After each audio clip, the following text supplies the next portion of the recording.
My name is Percy Jackson. We did just finish Titan's Curse. And so, yeah, this, of course, as you guys know, is now my third time reading it. First time was when it first, like, more closer when the books came out. Second time was for the pod. And then this third time read through for, like, with William. Great prophecy is very real, and you must be on the right side of it. I thought it was all lies. Of anything different or anything when you read the book this time with him? I mean, this is stuff we've talked about with, like, our whole Make Luke a Villain Again campaign. Clearly, Luke is a lot more ruthless in Titan's Curse, and I don't know that they'll course correct on that necessarily. But it did show me a little bit more of where they're coming from with Thalia, because, like, the idea that him and Thalia were in this situationship back when they were out together, it kind of adds more, I think, to her scene where she's kicking him down the mountain. Mm-hmm. And so having her actually have romantic feelings for him and, like, that being the underlying thing happening there, and then for her to go on and become a hunter, I do see where they were going for with that.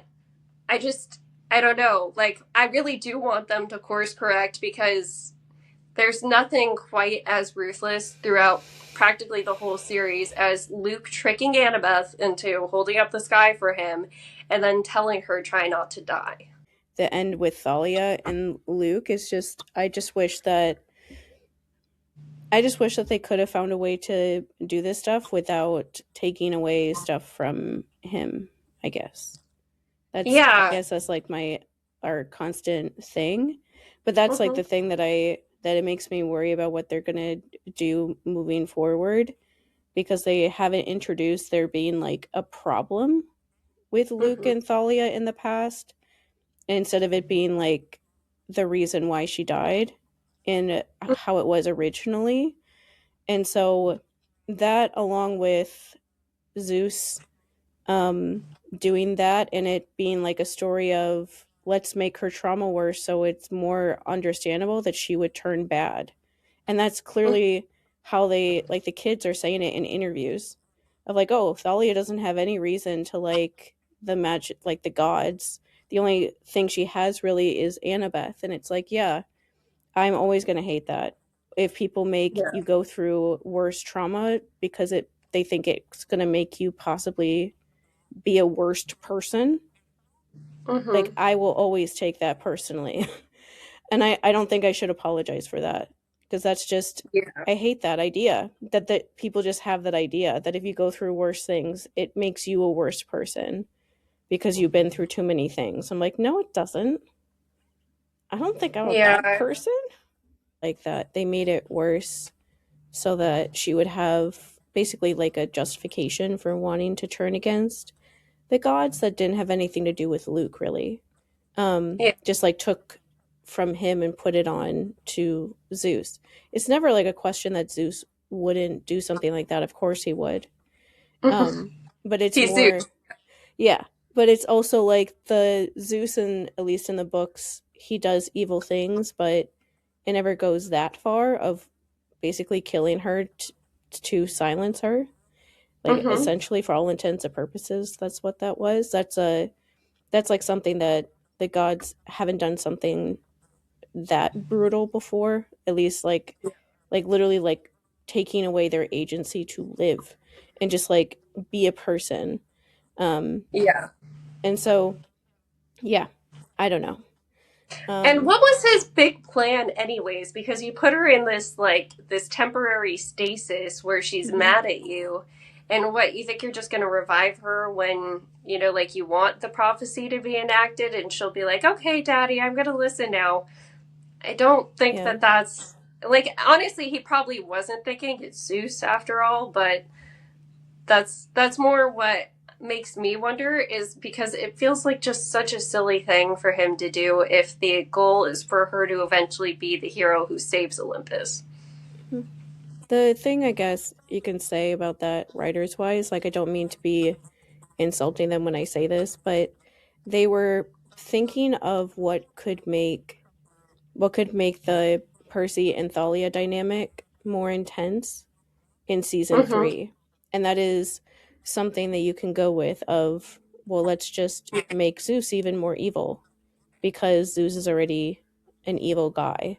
But I don't think they really thought about it like that. Like, thought about, like, what Zeus's plan would be. Like, yes, it's Zeus, but still, he would have, you would think he would have some sort of plan of, like, how he would ever get her out of that, or like which, or how he would get her out of it, and then what she would do after that, or anything like that. Or like, if he ever brings her back out of that, she's never gonna do anything he ever says. Like, why would she, after he just made her a goddamn tree?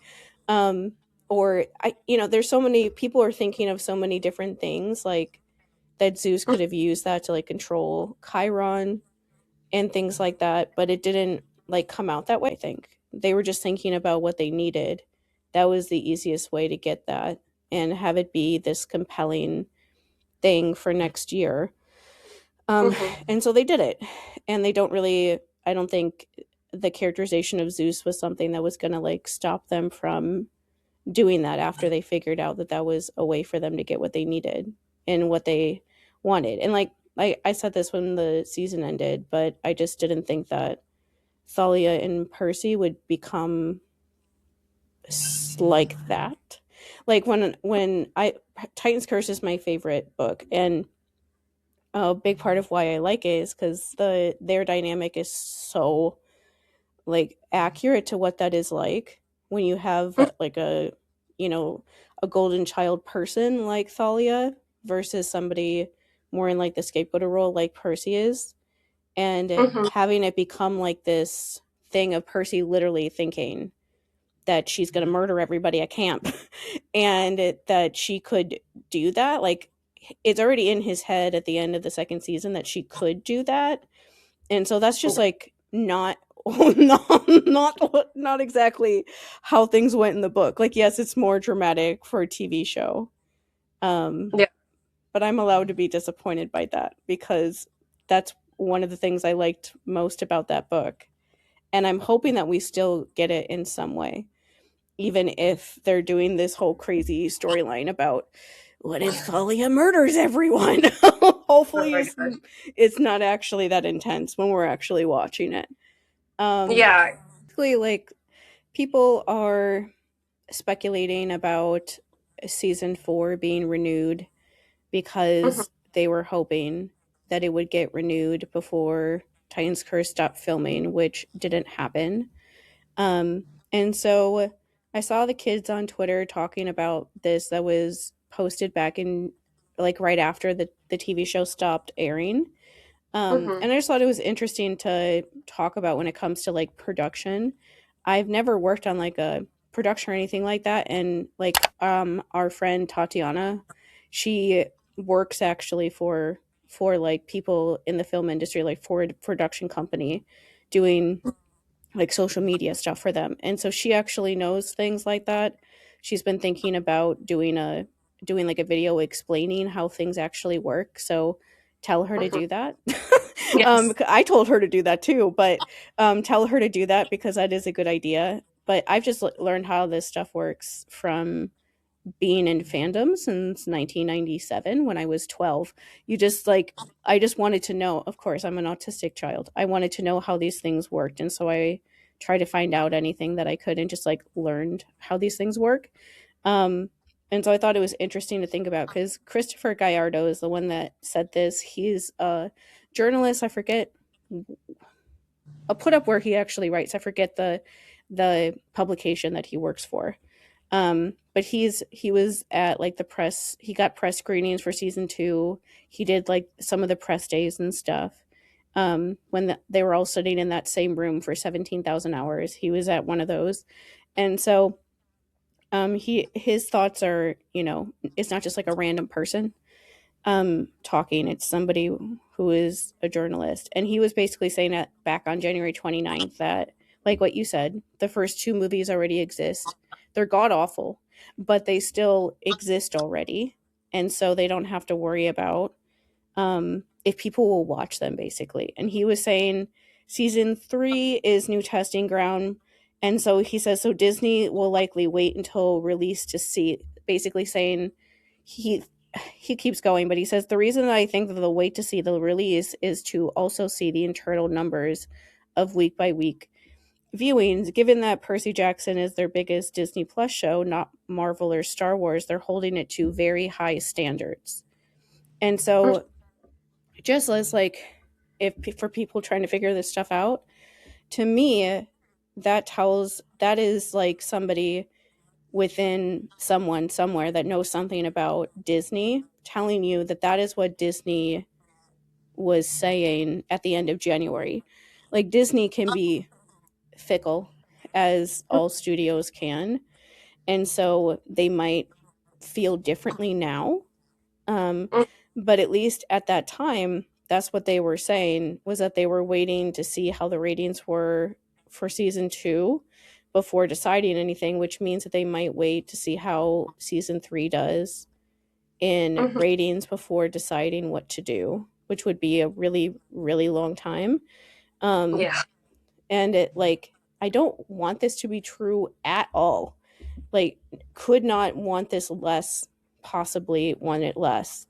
I don't want like the kids, and I especially don't want like the crew that have this job as a job. I don't want them to be in this limbo like they were. Like, it's one thing when they were in that limbo after season 1 because everyone was on strike.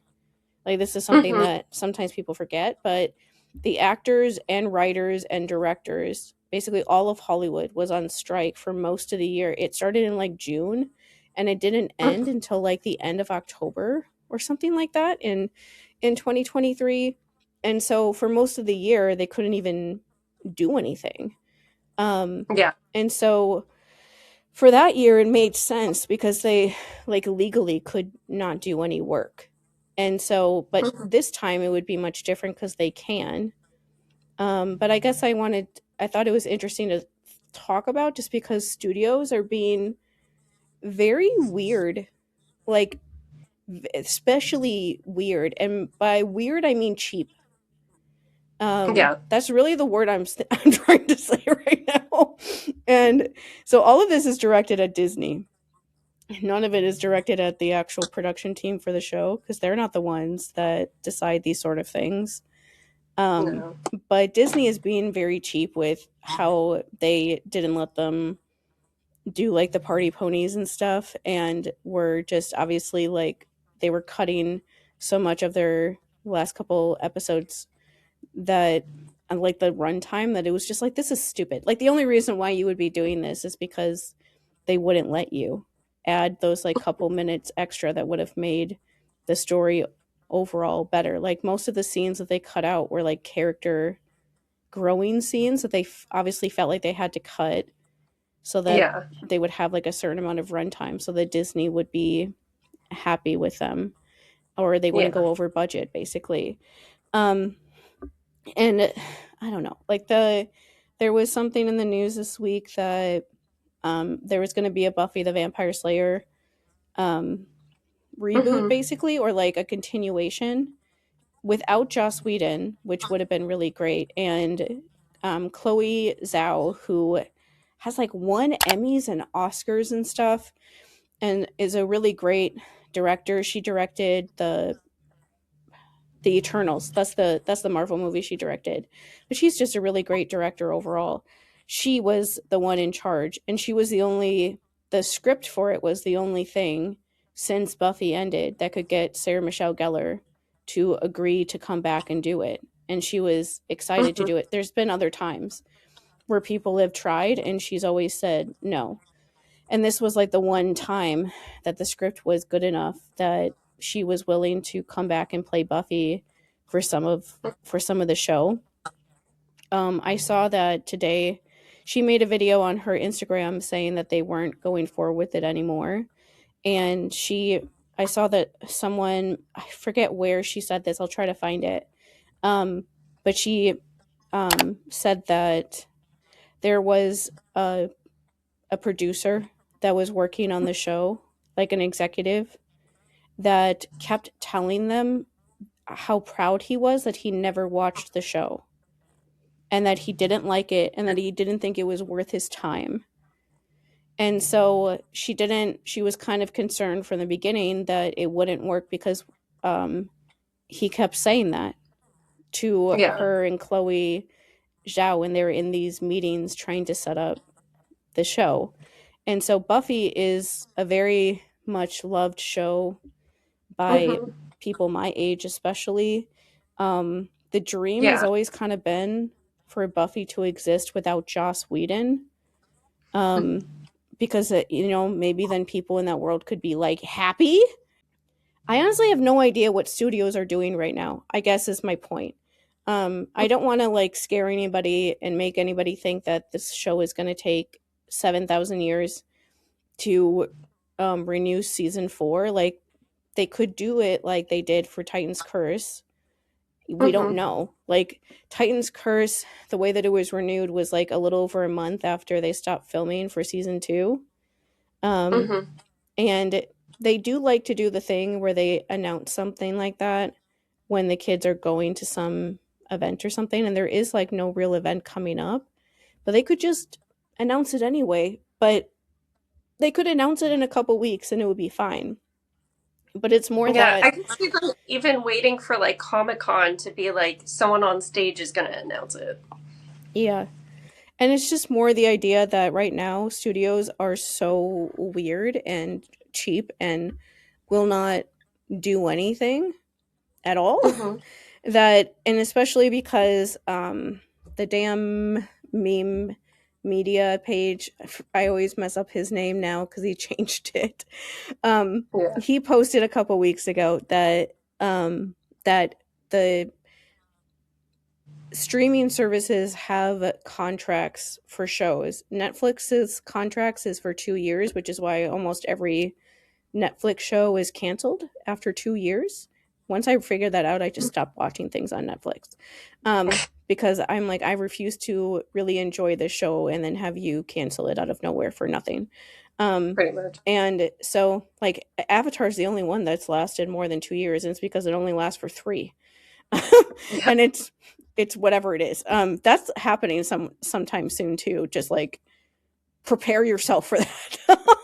We'll talk about it, I'm sure. It's just not like the Avatar live action series isn't on the top of either of our watch lists.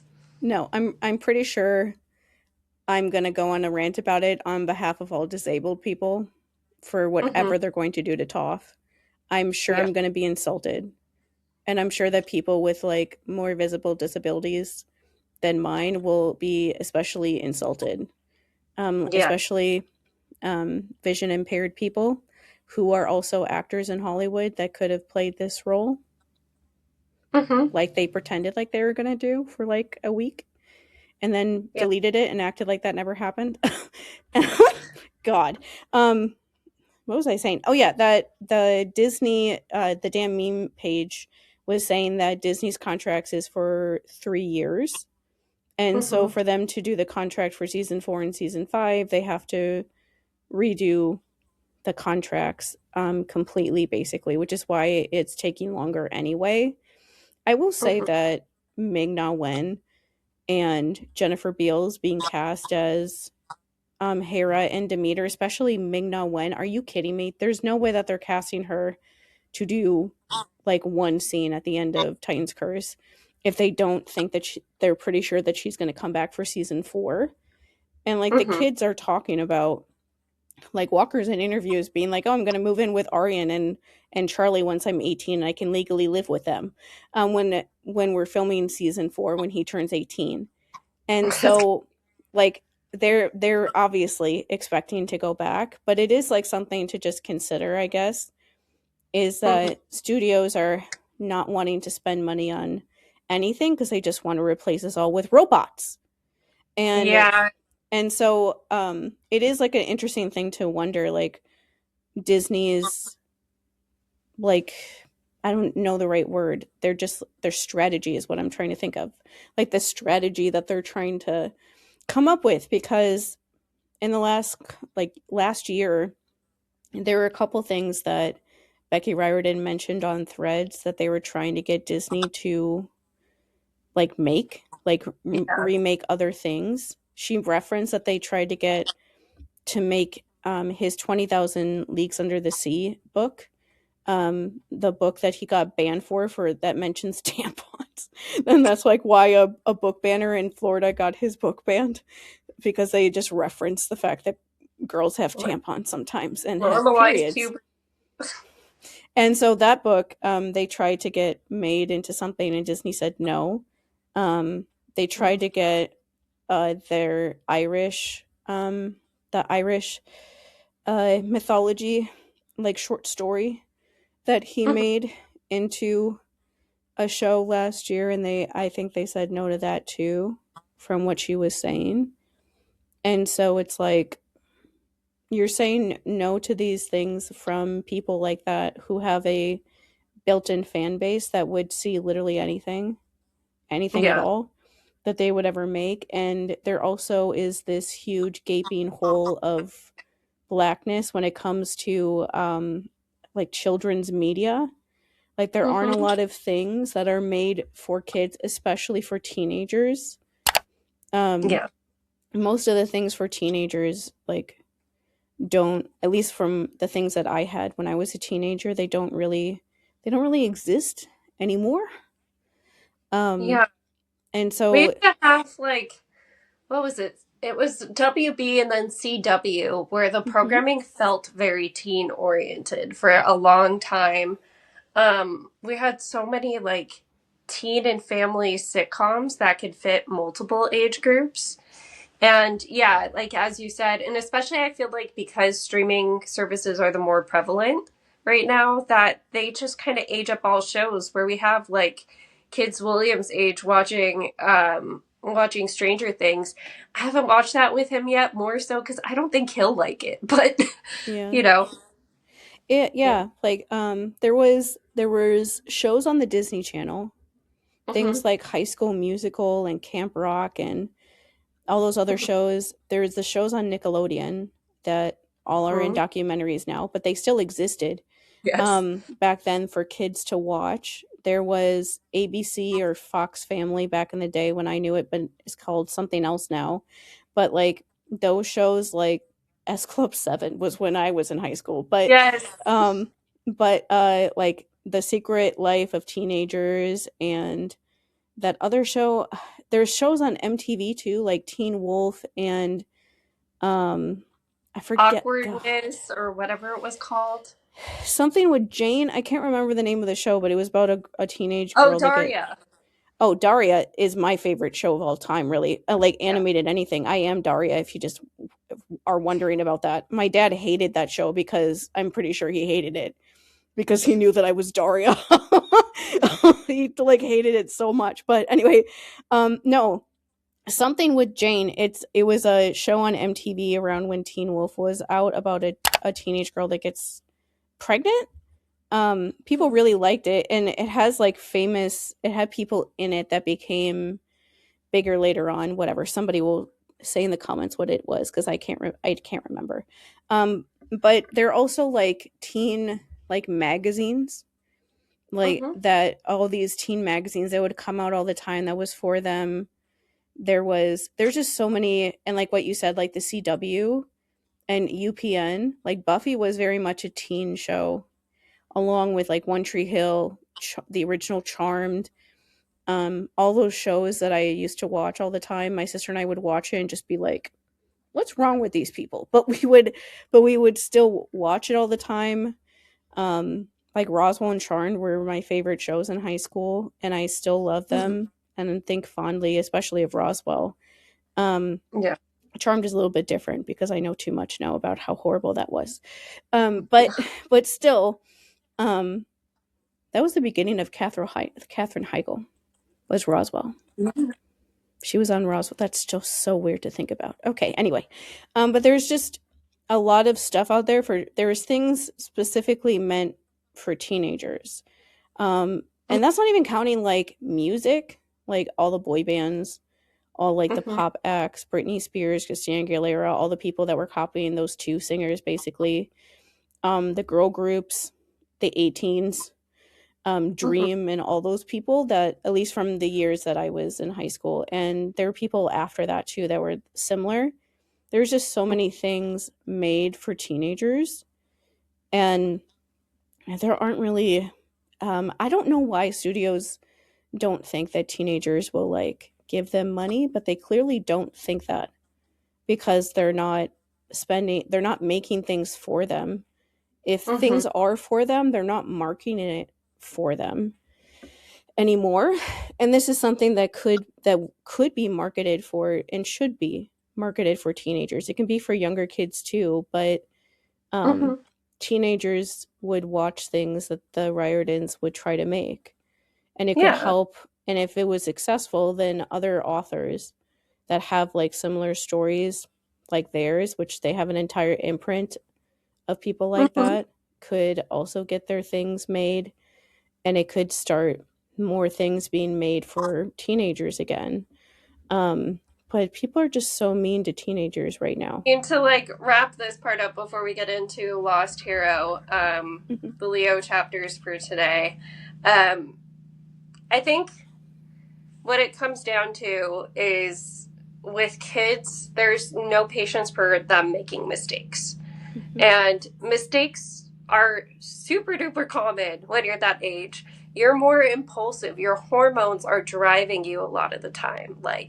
And you like, it's just brain chemistry. You do riskier things when you're younger because you don't necessarily think of the longer term actions, and you just want to have fun. You want that little dopamine hit. You're meant to make mistakes. I'm not saying go out there and make mistakes on purpose, but I'm saying don't hurt yourself or punish yourself mentally if you're not perfect and you're a teenager, because there's going to be enough people doing it for you. Try to keep that in mind, that this is, if there's any time to make mistakes, it is right now. Kronos didn't trust his kids, so he ate them. Zeus got him to barf him back up, chopped his dad into pieces with his own scythe. So now, Kronos wants revenge. Interesting case. So I've been waiting to get into his head since we started this book, just because I kind of had a feeling where Rick was going with this, but he reveals it in the actual chapter. So we're on chapter 5 and 6 for our discussion today. And Leo starts out doing his tour. So he's getting shown around by Will Solace. And Will takes him, through all the usual places. Leo's loving it for a long time. Like, oh, the woods are stocked with dangerous monsters. No one should go there alone. Nice. The camp is overflowing with fine-looking girls. Arts and crafts and sculptures and chainsaws and torch blowers. He's like in heaven. He's like, this place is so good. Let's see. And he asks more about his godly parent, because all he knows at this point is what Jason said, is like, oh, Vulcan, that's the sign of Vulcan. He's like, yeah, so who's my dad, Vulcan? And Will has to be like, well, we typically call them by their Greek names here, and that's Hephaestus. And so he explains Hephaestus is god of blacksmiths and fire. Leo had heard that too, but he was trying not to think about it. God of fire? Seriously? Considering what had happened to his mom, that seemed like a sick joke. And we get this like slow reveal throughout these chapters of there's something going on with Leo's mom that had happened that is connected with fire. Let's see. We also find out during this tour that the kids currently think that that cabin 9, that the Hephaestus cabin, is cursed. And it's part of why he's getting shown around by Will and not somebody from the Hephaestus cabin. But before they actually get to cabin 9, they're like right outside of it. And I thought this was another little fun Rick thing. Leo sees a ghost. And this ghost, he refers to her as Auntie Kalita. And so Kalita is Latin for crafty or skilled, meaning she's kind of got Hephaestus vibes already. And we don't really find out who this Tia Kalita is, because we find out that it's just something that Will can see.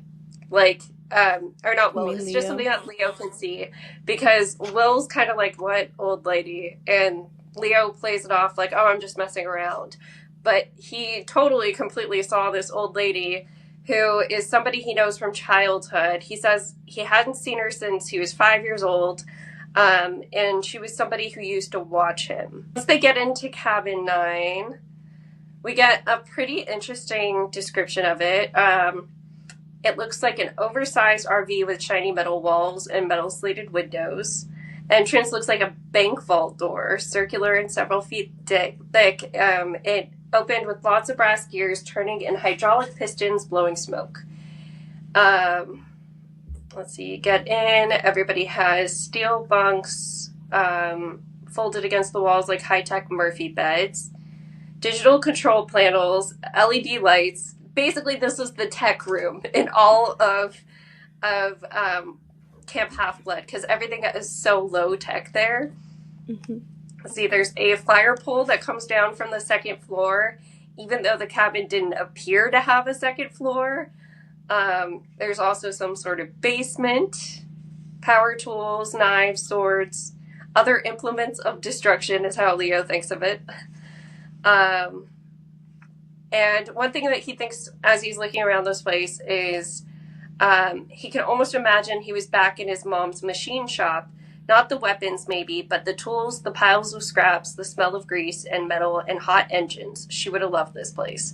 That's kind of our first hint of this is why Hephaestus would have chosen a woman like her. Machine shop doesn't necessarily give a specific nail down, but the fact that he mentions engines makes me think she's some sort of mechanic, or car mechanic, maybe. But I'm not completely sure yet. Yeah. And I guess Leo, his perspective is always interesting. And like I said, with this book, the main kids are it feels like they're a reaction to the 3 kids from the first series. Mm-hmm. And for him, I can't remember what interview it was. There was an interview that Walker Scobell did where he said that he thought that Leo was what people would think of Percy if they didn't know him. Like his sense of humor and stuff.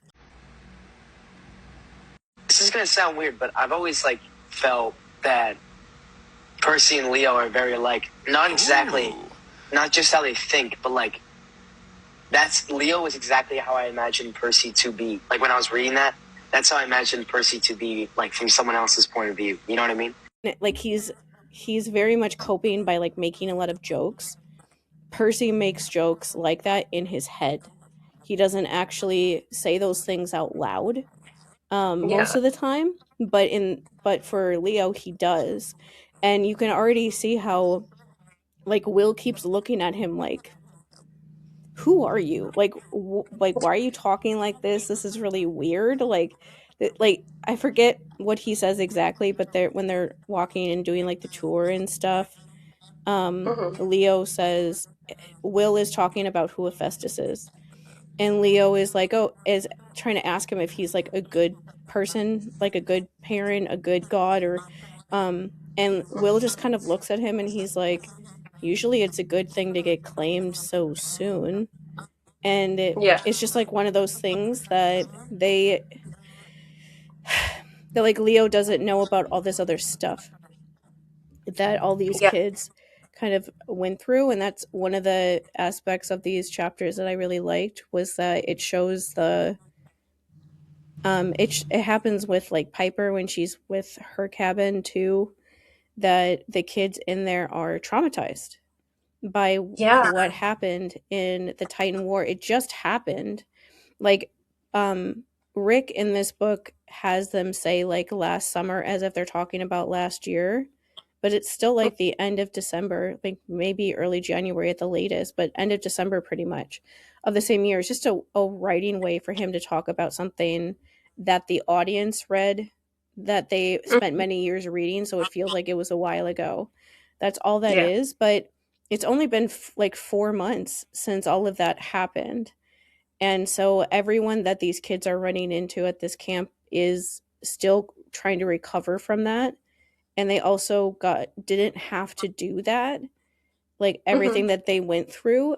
And so for somebody like Leo to show up making all these jokes about stuff and like trying to make light of everything, it just wouldn't feel good for them. If he was here, he would be like joking with Leo back and forth so that they could, and like helping diffuse some of that tension and stuff, but he's not there. And so it's not happening that way. And so he keeps trying to like make jokes with people, but that are like too traumatized to like even conceptualize the idea of making jokes about the things he's trying to make jokes about. The Hephaestus cabin is like really, really bad at this point, because what we find out in this next part when he meets the cabin, the head of cabin 9 is Jake Mason. And Jake is very, very horribly like, he's been in some sort of accident. He basically says he's puffy and he's wrapped up, and he's like laying in a bed in the Hephaestus cabin. And so Will has to go through explaining, like, he became the head of the cabin very recently during the middle of the Titan War, that they just went through the Titan War, that the last captain died during the Titan War, and the only bed that's available is Beckendorf's bed. And Leo kind of makes jokes of like, well, did he die in the bed? Like, is the bed safe?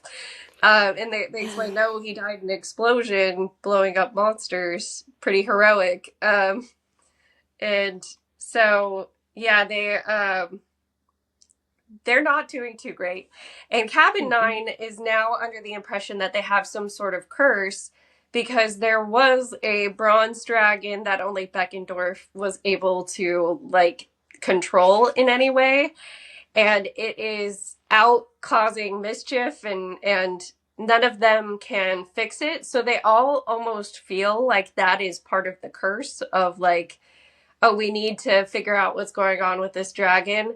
But things are going so bad for the Hephaestus cabin that literally everything they invent, everything they try to work on, is breaking on them. And I will say, just this part, it makes sense. Like, I was remembering why Will as a character is such a sweetheart, because he like keeps referencing the problem, which is the dragon. And even though it's destroying cabins and people are getting seriously hurt, he doesn't want to be like, have you found that dragon that's killing everyone? Or like messing everything up. And so they're talking about it in a way, being like nice to them. And even the way that he responds to Leo, he's like disarmed by him making light of things that are more serious, but he's still like sitting there talking to him. But I just liked when Jake Mason said, that he can take Beckendorf's bunk because it's the only one, that Will asked him, like, are you sure? Like, are you guys like ready for something like that? He's just that kind of character. He's just a very like kind, sweet person that's thinking about that sort of thing of like, are you ready for somebody else to sleep in Beckendorf's bed after only 4 months? That's not very long when it comes to grieving somebody. That's really short, actually. And so I just like the fact that he's at least trying to look out for them, to be like, are you ready for that sort of thing yet? Like, everyone, it just, when I read these chapters, it felt like the whole dragon thing is like this giant manifestation of their grief after Beckendorf leaves or dies, and having like no idea what to do after that. They just don't know what to do. Like, Jake is, like Will says it, that Jake is their captain person or the head of the cabin, but he doesn't even want to do that. He's just doing it for the moment because there is nobody else, because nobody else can imagine doing it like the way that Beckendorf did. And so they just have nobody else to like take over. And so he's the next oldest kid, so he's just doing it, but he's not like a natural leader, but they don't have anyone else to do it. And it's just I like this stuff because it just shows that that, you know, everything that happened isn't just like over because Luke died. The stuff that he did is still like, they're honest. Like, this is one of those things I think about sometimes, even up to like the recent books that have just come out with like Will and Nico and Percy and his senior year adventures. There is no Percy Jackson related book yet where Luke is not like still there somehow, that the things that he did aren't still affecting these characters, because they still are. He still has effect on a lot of the decisions he made, still affects them. And this is showing that like Leo has this very awkward way of getting to know these kids, because they're all still trying to deal with the fact that Beckendorf is gone, and they didn't think that he was someone who, he's very obviously somebody that they just didn't think could die. Yeah. That's like the main thing with Beckendorf, is that he's like this like very much like Will, like a very nice person who's always around at camp trying to help people, would lead people just by like example basically, and was just like this good, like strong person in all ways, so that they just never thought that he could die. And so they still, all these months later, just have no idea like how to like function without him there, because they never thought they would have to figure that out. And they're kids, and so they don't know what to do. And on top of that, a freaking dragon is running around, and just like making them doubt, and like making them doubt themselves even more. It's like making them be reminded all the time that they feel like they can't do it, or they just don't have the confidence that they can figure it out without him there. And that dragon is the dragon from the short story that we read. From the Demigod Files, when him and Percy find it in the forest, and then Selena and Annabeth may or may not gaslight them. We're not really sure at the end of that story, but that is the dragon that they're talking about. And so it was fun to see that like short story thing come up again. Yeah, it's just interesting. Yeah, and we also find out through this that Leo, because he's had such a tumultuous life, he didn't really recognize that stuff was happening when the Titan War was going on, because they were like, oh yeah, this thing happened on Mount Tam in California. Their armies came to New York and almost destroyed Mount Olympus. And Will's like, why wouldn't I have noticed that? And it's Will who says, you didn't hear about Mount St. Helens erupting, or the freak storms across the country, or that building collapsing in St. Louis? So, like, Leo's just thinking, no. Like, last year I was caught by a truancy officer and then sentenced to go to the wilderness school, so I think I was busy. Yeah, and I will say, just to, like, make the obvious point, but I feel like it's good to say when talking about Leo, because we talked about it when we were talking about Piper, that Leo was a foster kid, which is very traumatic.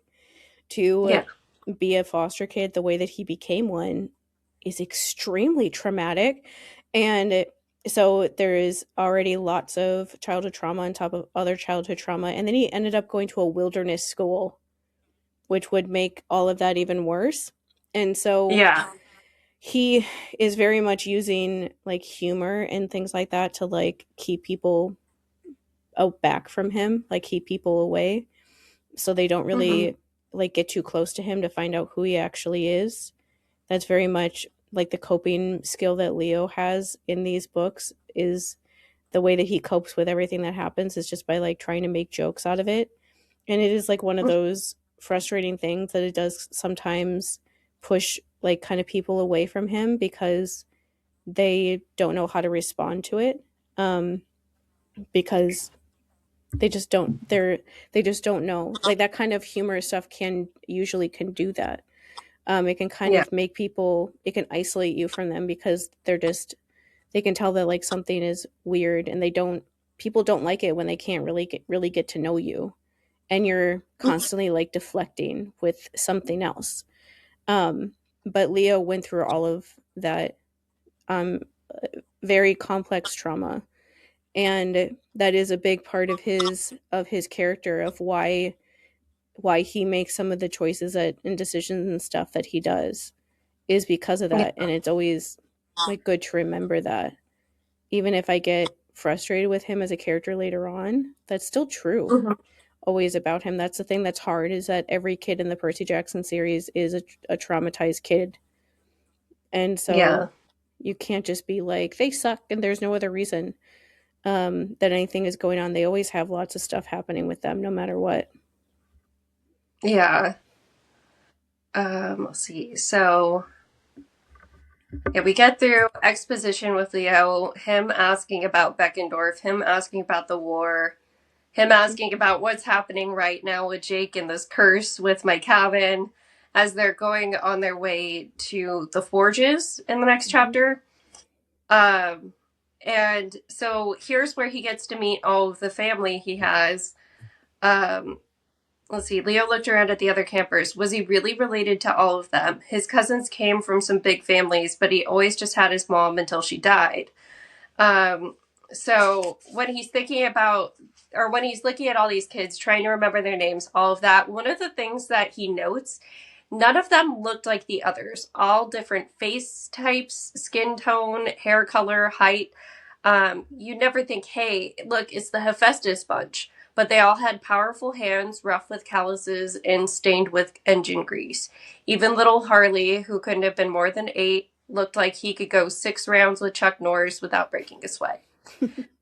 So one thing that I just want to note mythologically here with Hephaestus that I feel like Rick might have been trying to get at is, because Hephaestus is treated so poorly, like purely over disability, but mainly how he looks seems to be the way that people make fun of him the most in classical mythology. I have to wonder if he's like swung in the complete opposite direction with his attraction of, I give 0 fucks what the person looks like. I'm going for personality alone. And so that's why he keeps choosing all of these people where you can't pick out any common threads among these demigod children. Mm-hmm. I kind of like that. That reminds me of asexual stuff. But yeah, that makes sense for me for Hephaestus, and especially how they showed us Hephaestus in the first 5 books. He never really struck me as somebody that really cares about that sort of stuff. He just wants people to be nice to him. And and people that will, that's literally it. Like, he, in the 4th book, he's talking about how he doesn't like being around people and would rather be around machines all the time because they make more sense to him, because they don't treat him badly. And so as long as he finds somebody that's like treats him nicely, I feel like he would be fine with whoever it was. It wouldn't be like one that would be like, oh, you're not good looking enough, or you don't have a good enough stature in society, or he doesn't care. He just wants somebody that's like a nice person, really. Yes, and especially, like, you can tell with the one bit that they do have in common, them being, people that look like they're hard workers. It's the only thing that matters to Hephaestus, clearly. And yeah, Leo has his own little jokes that he thinks up of in his head of, like, he'd grown up around grease monkeys and power tools. His mom used to joke that his first pacifier was a lug wrench. So he's legitimately grown up in this kind of environment. Let's see. They, the kids that he's talking to in the forge are working on a machine at that moment. And where is it? I wanted to say a Lionel, but I'm thinking the wrong franchise. They're making something that shoots mosquitoes. Where am I thinking ahead way too far? They're trying to make that anyway. Yeah, and it like just shoots needles at Leo at one point. Yeah, that's it. Let's see. It looked like a 6-inch tall centaur. That's it. That's why I was thinking Lionel. Half man, half horse, armed with a miniature bow. And yeah, it shoots needles while saying die mosquito, but it shoots them at Leo and hits him in his clothes. and like slightly on the chest. Kid like who's making it just, you know, waves his hammer, is like, stupid curse. I just want this magical bug killer. And so Nissa, who is a girl from the Hephaestus cabin that Leo is handed off to when Will's like, okay, I'm done with this part of the tour. Hang out with your new brothers and sisters. So Nissa explains to him like what's happening with the dragon, that they lost a bronze dragon, life-size automaton. Hephaestus cabin built it years ago. Then it was lost in the woods until a few summers back when Beckendorf found it in pieces and rebuilt it. That's the story we read. It's a supplementary story for those of you who haven't seen our episode on it in, was it Demigod Files? Mm-hmm. Yeah, Demigod Files, right? Mm-hmm. It's been helping protect the camp, but it's a little unpredictable. It goes haywire and smashes down cabins, sets people on fire, tries to eat the satyrs. Beckendorf was the only one who controlled it, then he died, and the dragon just got worse and worse. Finally, it went berserk and ran off.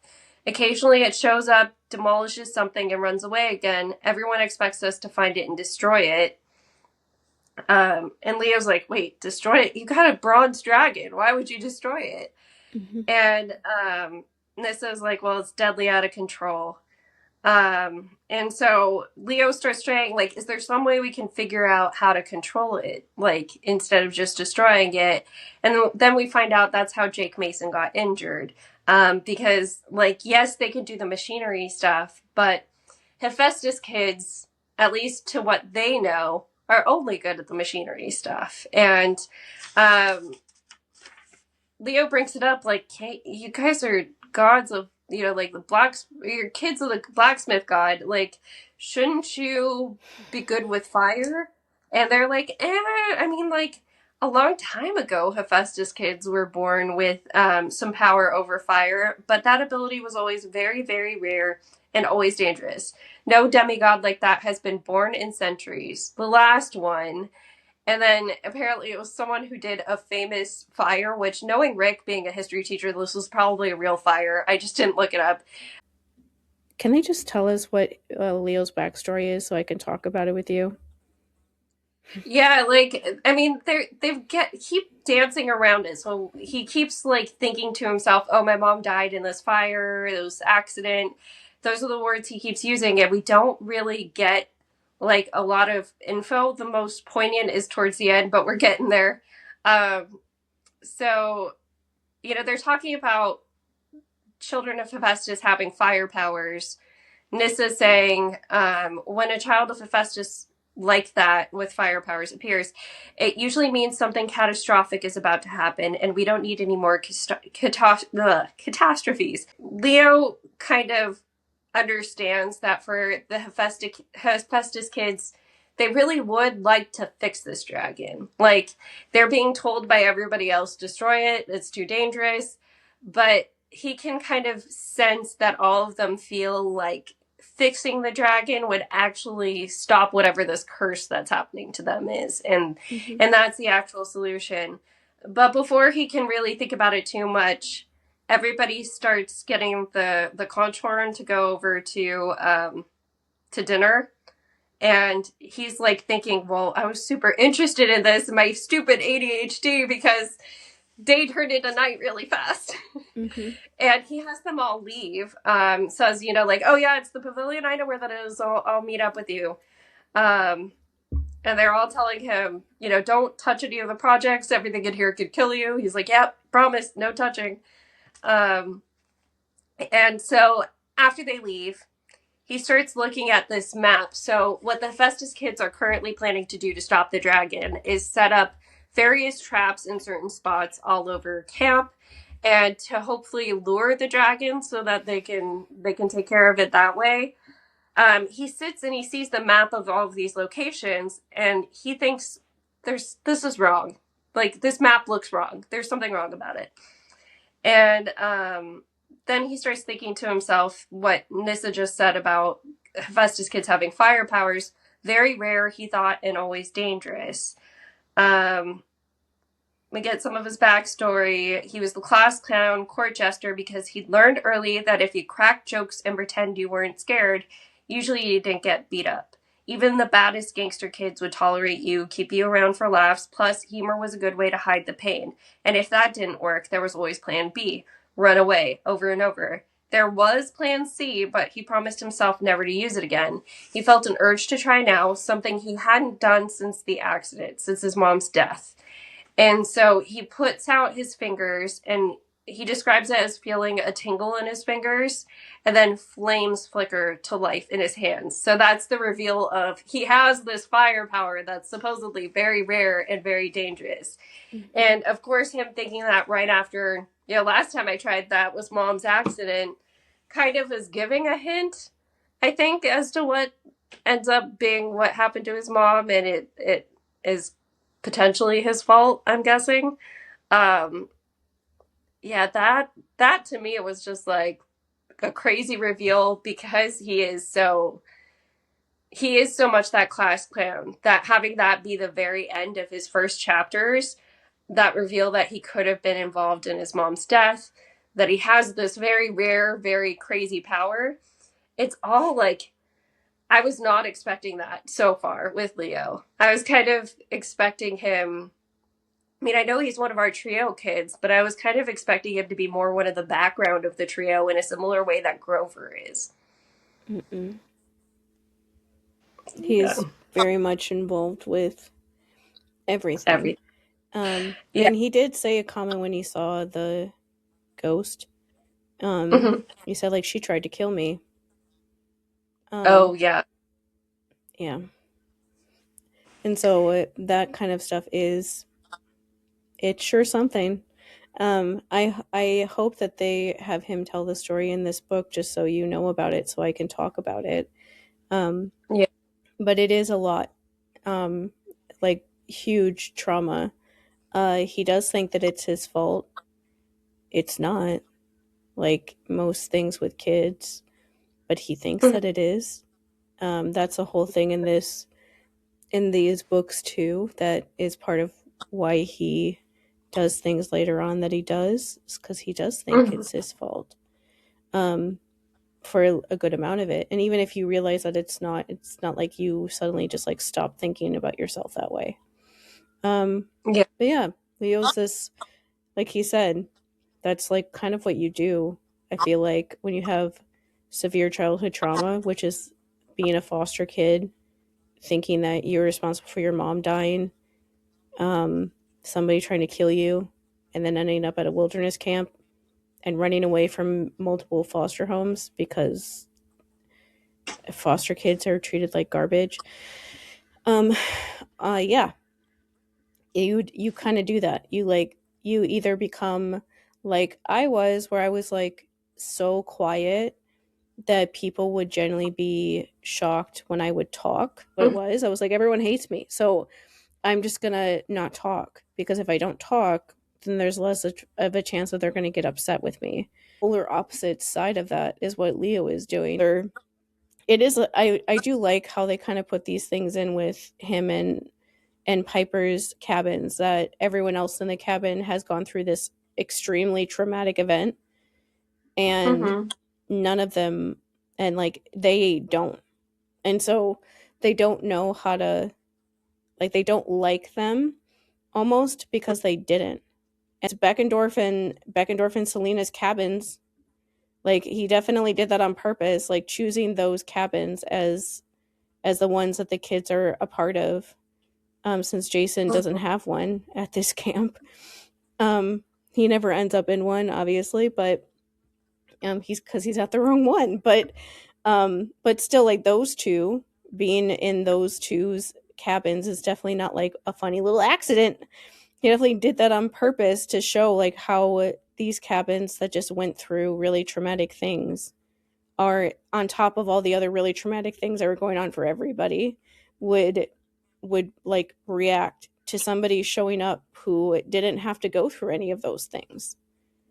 It's just, what it would be so weird to see somebody else sleeping in Beckendorf's bed.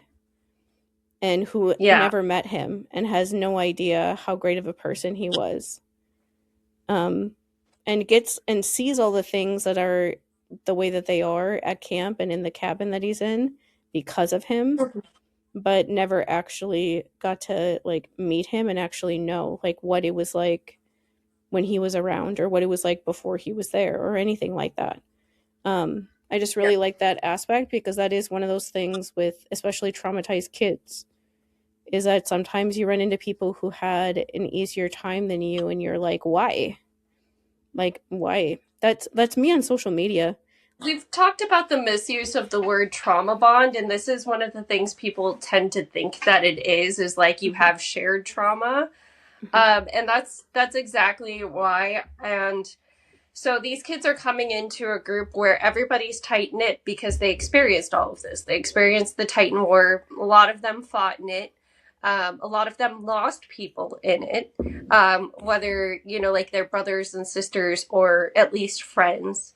So they have this shared trauma all linking them together. And poor Jason, Piper, and Leo are coming into that situation without any of that and barely really knowing each other. I mean, we can surmise that Leo and Piper know each other to some extent.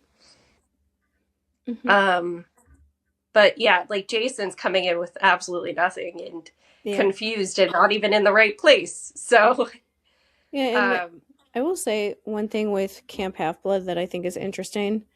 Ever since we read Rick Riordan's book about wilderness camps that was set before this book started, or he wrote Percy Jackson, is that it feels like Camp Half-Blood is like a good version of that, like a good version of a wilderness camp, like what a wilderness camp is supposed to be like. Because the way that he describes camp, especially in this book so far, but in general, it's just a place that has like built-in community.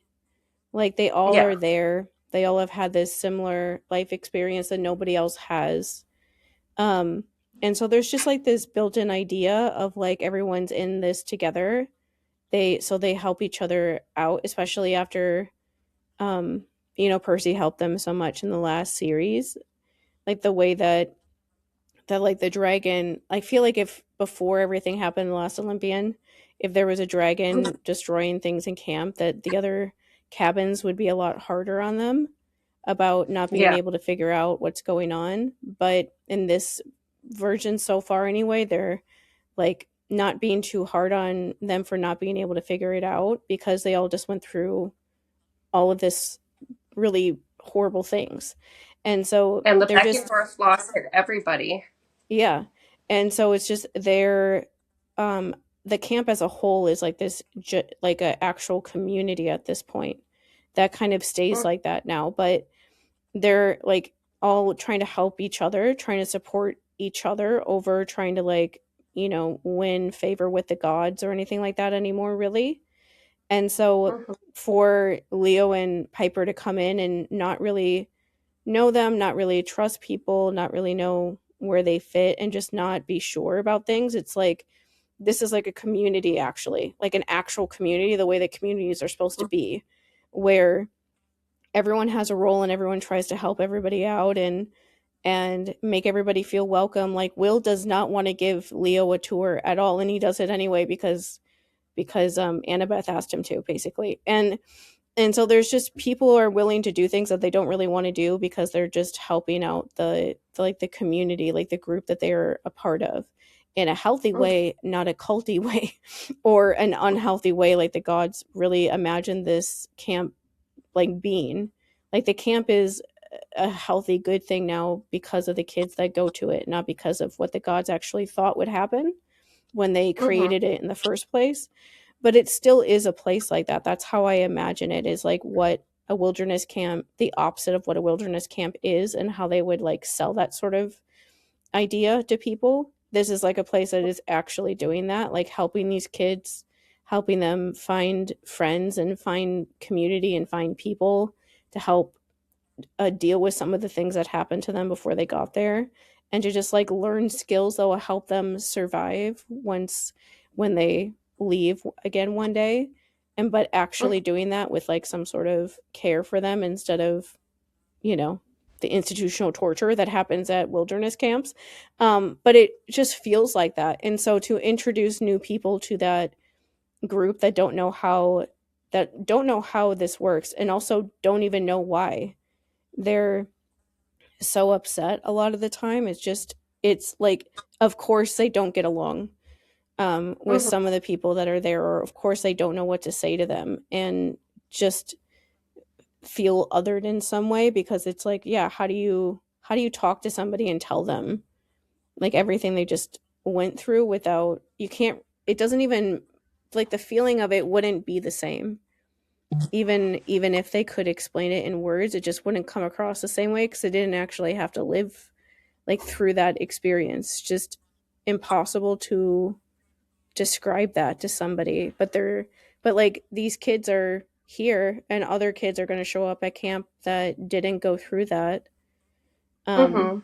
And it's, I always think that camp stuff is interesting in these books, because they're not at camp for most of them, but in this one they are for a while, and it's just like a thing of, they have to be knowing that, like, be dreading something else going wrong, and like some other horrible thing happening. and Yeah. so they like Leo almost like doesn't want to tell them that he has this power that no one's supposed to have, because they're already stressed out, and he doesn't want to make it worse. But it's like Yeah. everyone at this camp is like bracing, like with PTSD style, for something to go wrong again. And it does. So, that works out. But Oh my but but still, like, that's a hard place for them to be, but that's just where they are.